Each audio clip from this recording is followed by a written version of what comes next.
আসসালামু আলাইকুম।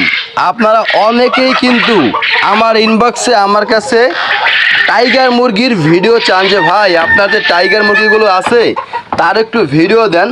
সবাইকে তো আর ভিডিও দেওয়া সম্ভব হয় না, তাই আজকে আমি এই ভিডিওটা করতেছি। আপনারা দেখতে পাচ্ছেন এটা কিন্তু মোরগ, এই একটা মোরগ, খুব বড় সাইজের মোরগ। তো আমি জানি না যে ভিডিওতে কতটুকু দেখা যাচ্ছে, তবে এগুলোর ওয়েট কিন্তু ভালোই আছে। ওই মোরগ আছে, ওই সাইডে মোরগ আছে। আলহামদুলিল্লাহ আমার এই মোরগ এবং মুরগিগুলোর খুব ভালো একটা ওজন আছে। এইখানে দেখতে পাচ্ছেন ডিম, আজকে এখন পর্যন্ত ডিম তোলা হয় নাই, কেবল সকাল। আপনারা দেখতে পাচ্ছেন এখানে একটা ডিম, এই পাশেও ডিম আছে, এইখানে হচ্ছে দুইটা ডিম, এই যে দুইটা ডিম। আরও ডিম পারবে, কেবল ডিম পাড়া শুরু হয়েছে। আপনারা যারা টাইগার মুরগির বীজ ডিম নিতে চান তারা নিঃসন্দেহে নিতে পারেন। অনেকে জিজ্ঞেস করেন যে ভাই আপনার মুরগিগুলো কি অরিজিনাল কিনা, আসল কিনা। ভাই আপনারা দেখে শুনে বুঝে তারপরে নেবেন, ভালো করে দেখেন, ইনশাল্লাহ তারপরে নেবেন।